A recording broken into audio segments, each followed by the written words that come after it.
Video ini untuk kalian yang kesulitan memahami algoritma YouTube, tersesat oleh info-info di luar sana yang mengajarkan algoritma secara keliru, yang justru bikin kalian buang-buang waktu karena melakukan hal-hal konyol.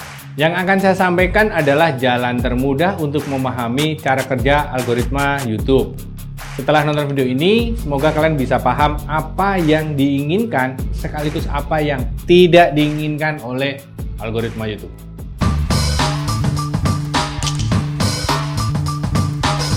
Nah, untuk memahami algoritma YouTube secara mudah, pertama kita harus mengerti perkembangan algoritma YouTube dan permasalahan yang dihadapi YouTube sampai muncul versi muncul versi algoritma yang sekarang ini. Saya sudah sangat lama bermain di YouTube, sejak tahun 2009. Jadi saya menyaksikan sendiri evolusi algoritma YouTube itu seperti apa. Siap-siap ya, saya akan ceritakan semuanya. Kita mulai dari algoritma YouTube di tahun-tahun 2007 hingga 2012. Di masa-masa itu, algoritma YouTube sangat fokus di views. Video yang punya banyak views akan semakin besar dapat rekomendasi. Di tahun-tahun itu bikin video nggak kayak sekarang ya. Bikin video tuh susah banget, internet yang lemot, software editing masih jarang, pokoknya super ribet. Tapi dengan kondisi seperti ini, justru sangat mudah untuk dapat views. Karena apa? Kompetisi sangat rendah. Penonton juga masih belum banyak kayak sekarang, yang hasilnya suplai konten sangat rendah dibanding sekarang. Dulu video yang dipasang thumbnail clickbait gampang banget dapat views. Penonton belum pinter-pinter kayak sekarang. Yang udah mikir, wah ini clickbait, mereka nggak akan ngeklik. Tapi dulu, hampir semua thumbnail clickbait. Sampai akhirnya penonton pada sadar ya, kalau video-video saat itu banyak bohongnya. Kondisi kacau balau ini memuncak di tahun 2011. Hampir semua thumbnail di YouTube banyak yang nggak bisa dipercaya. Disinilah YouTube mulai gerah, karena konten-kontennya sampah semua. Termasuk saya juga nyampah sih. Aduh, Mbak India galak bener. Makanya tahun 2012 hingga tahun 2015 YouTube menyatakan perang terhadap clickbait.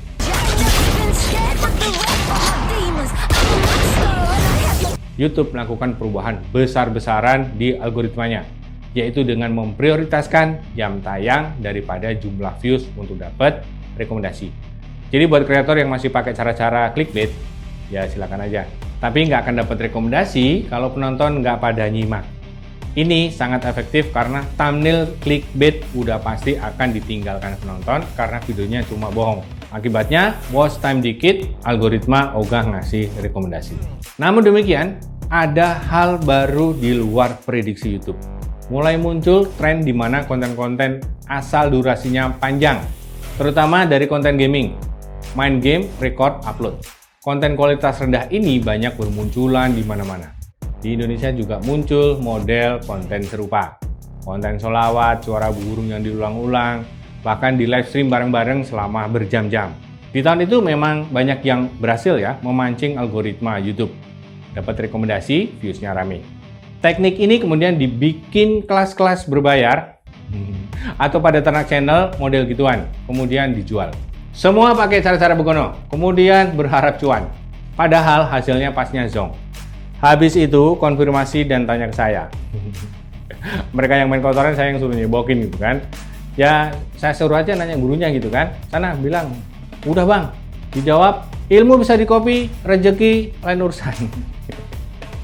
Nah, mengapa teknik-teknik itu udah pada nggak bisa dipakai? Karena pada tahun 2016 sampai sekarang ini, YouTube punya algoritma baru lagi untuk memperbaiki masalah clickbait dan permainan watch time tadi. Nah, algoritma baru ini menggunakan kecerdasan buatan learning machine yang fokus mempelajari pola minat penonton. Ya, jadi sistem rekomendasi saat ini berdasarkan minat penonton, berdasarkan histori apa aja minat mereka selama ini. Ini membuat algoritma YouTube jadi lebih seimbang. Ya, clickbait nggak bisa, jam tayang akal-akalan juga nggak bisa, karena dikunci di bagian penontonnya. Kunci apa nih? Saya kasih gambaran ya, biar lebih jelas lagi. Bagaimana algoritma YouTube menilai konten kita untuk direkomendasikan atau tidak? Yang pertama, kalau konten kita berhasil mendapatkan perhatian, banyak yang ngeklik dan disimak dalam waktu 30 detik pertama, tapi kemudian tidak bisa membuat penonton menyimak, akan ditandain sebagai clickbait. Ya, kena satu hal. Yang kedua, konten yang berhasil membuat orang menyimak, rata-rata durasi tontonnya tinggi gitu ya, tapi jumlah views-nya dikit, akan ditandain sebagai konten yang terlalu sempit penontonnya atau terlalu niche. Kedua contoh tadi akan mengakibatkan hal yang sama, yaitu apa? Rekomendasi berhenti lebih cepat. Makanya di tahun-tahun itu saya banyak menyarankan teman-teman untuk membuat hook yang menarik. Kalau bisa minimal 60% orang nyimak di 30 detik pertama video karena akan pengaruh ke rekomendasi. Tapi sekarang ada hal baru lagi. Kalau orang hanya tertarik di bagian awal saja, tapi selanjutnya orang nggak pada nyimak, rekomendasi juga akan berhenti. Nah, sekarang nih, gimana caranya video kita bisa dapat rekomendasi dengan algoritma yang sekarang? Tolong disimak, dicatat, tulis di tembok. Coba lihat di analitik, YouTube masih menampilkan data berapa persen orang yang menyimak di 30 detik pertama video kita ini. Artinya apa? Awal video masih menjadi kunci, tapi dengan syarat. Kontenmu selanjutnya harus bisa memenuhi janji yang tertuang di judul, thumbnail, dan awal video kita. Kalau kamu mau dapat watch time tinggi dan rekomendasi berjalan terus. Jadi lain kali saat kamu, ini kenapa begini? Jadi lain kali kalau kamu upload video, bikin judul dan thumbnail, selalu ingat ya, bahwa ada penilaian lain yang nggak cuma dinilai dari mendapatkan perhatian dari thumbnail, judul, dan awal video aja. Kalau mentok cuma di bagian itu, maka videomu akan belok dari yang awalnya menarik, berakhir kecemplung dinilai sebagai clickbait dan berpotensi merusak rekomendasi. Penonton itu masih bisa memaafkan thumbnail yang agak provokatif gitu ya, dan akan cepat melupakan kalau isi video masih sesuai janji. Tapi kalau thumbnailmu benar-benar nipu dan manipulasi, mereka nggak akan ragu untuk menghukum channelmu, dicap sebagai channel omong kosong. Itulah mengapa selalu seimbang dalam memperoleh klik dan memuaskan penonton itu sangat krusial. Jadi bisa disimpulkan begini, mengandalkan thumbnail dan judul aja untuk bisa diklik tidak akan memancing rekomendasi kalau video kita nggak bisa membuat penonton menyimak, alias menghasilkan watch time yang bagus. Ini yang disebut dengan algoritma yang seimbang, diklik, disimak. Oke, ini sekaligus menjawab pertanyaan, mengapa video kita awal itu pas upload rame, setelah itu viewsnya mandek. Ini dikarenakan rekomendasinya berhenti. Kenapa mandek? Karena mungkin di videonya cuma menarik di thumbnail dan judul, sehingga orang pada ngeklik.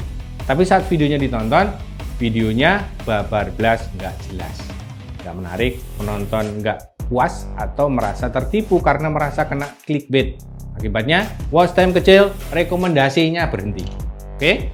Dengan kondisi seperti ini, gimana solusinya? Temukan ide yang menarik, pikirkan desain thumbnail dan judul yang tidak clickbait, isi video harus bisa memenuhi janji di thumbnail, dikemas dengan kreatif yang bagus.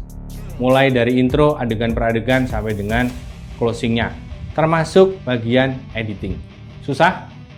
Kan sudah saya bilang dari dulu, cuma orang gila yang jadi YouTuber.